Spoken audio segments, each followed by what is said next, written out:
The W.E. Hutton was sunk March 18, 1942 by Captain Lieutenant Moore in the U-124. Moore was also noted for sinking the Papoose, the E.M. Clark, the S.O. Nashville, and the Naiko. This wreck site was originally thought to be that of the Papoose. However, through years and observations, artifact recovery, and research, the picture became more clear. This wreck site is most certainly the W.E. Hutton, largely based on the rudder you see here, while the wreck site thought to be the Hutton is actually the Ario. The real Papoose is the wreck site formerly known as the San Delfino. Key components in the classification and proper identification are numerous and can be read by following the link located at the end of this video.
This is the rudder and the propeller shaft on the W.E. Hutton.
Now scootering from the stern of the W.E. Hutton towards the bow. This is the keel. Going along the keel, she's turtled.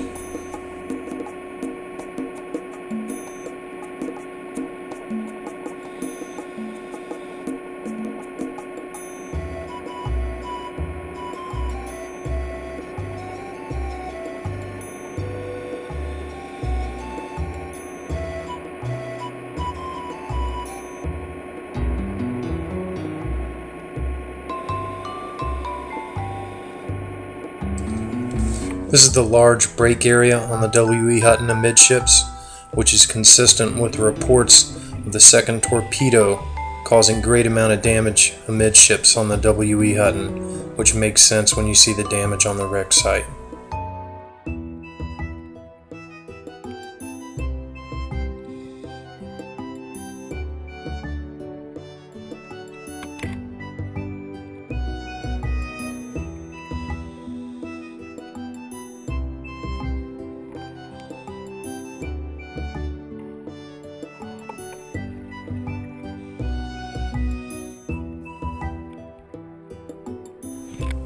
Now forward of the midships break, I'm scootering towards the bow, and there is a small break on the bow which is consistent with the damage of the first torpedo.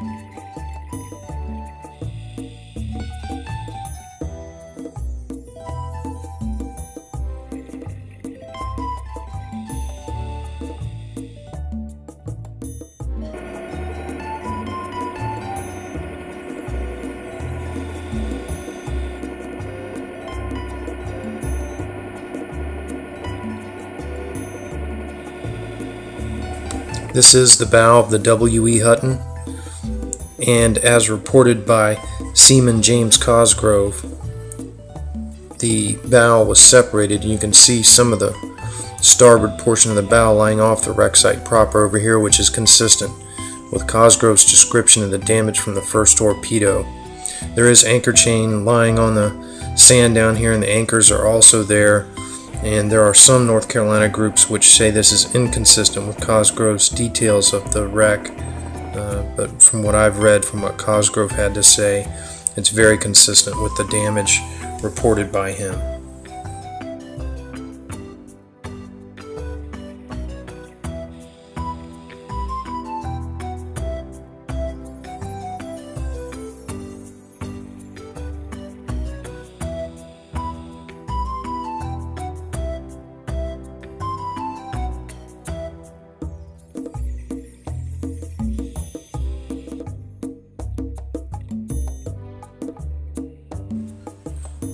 This is Scott Fatts. He's taken my picture, and there's the picture he took from that moment. It's kind of a neat little moment. I put it in the video.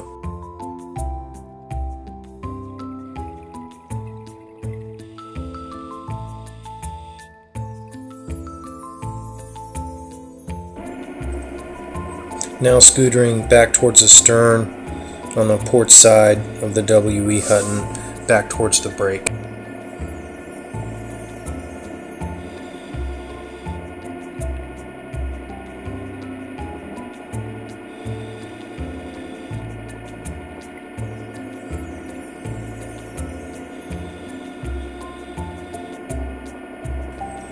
I got to dive on this wreck with Captain George Purifoy before he died, and this area here contains some wreckage that he said was indicative that some of that was bridge works, bunk houses, etc. The area here and just behind.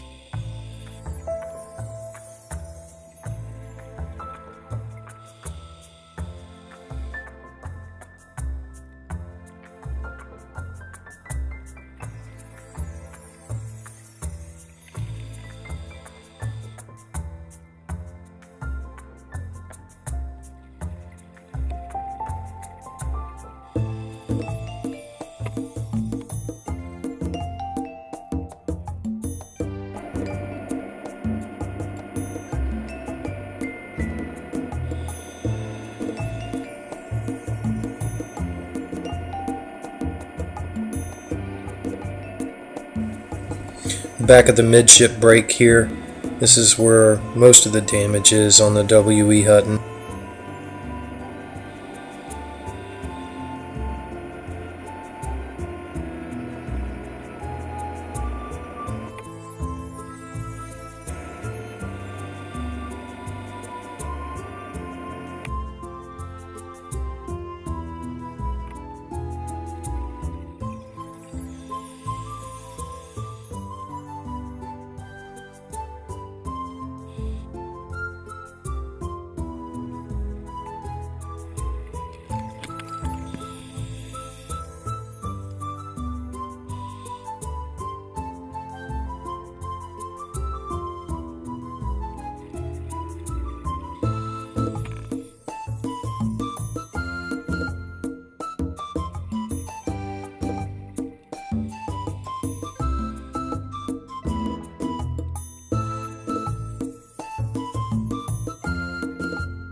This is a blue angelfish.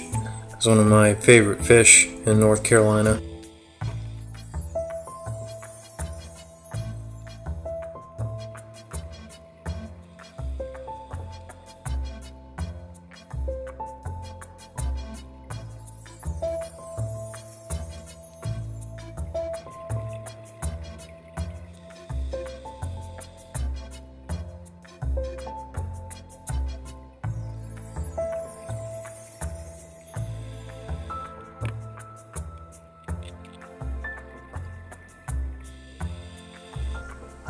There was a pretty amazing show going on here at the break with all these bait balls of bait fish and the jacks coming down and compressing them and sharks swimming through and tropicals everywhere. It was interesting. And this is actually a seahorse just aft the break that I filmed on a little piece of coral.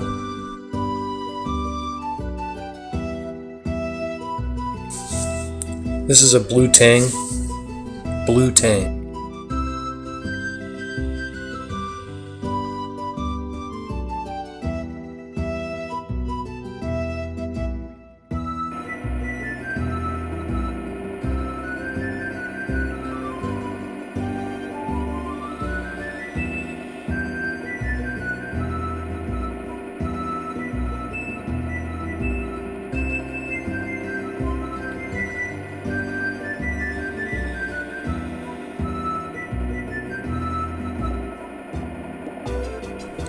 This section of video is jumping from the bow section to the stern section over the break, and you could see all the way across the break, which is, you know, about 60 or 70 feet or so. The only thing obstructing the visibility on the break was all the bait fish in the water.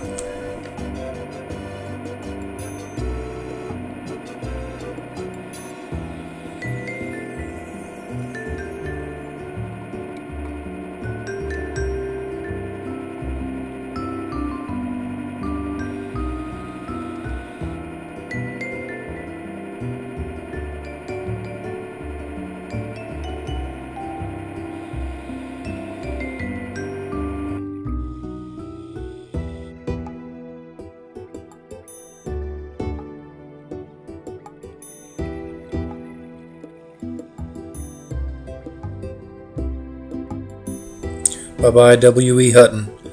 I do hope to see you again so I can actually remember to film the upper part of the rudder.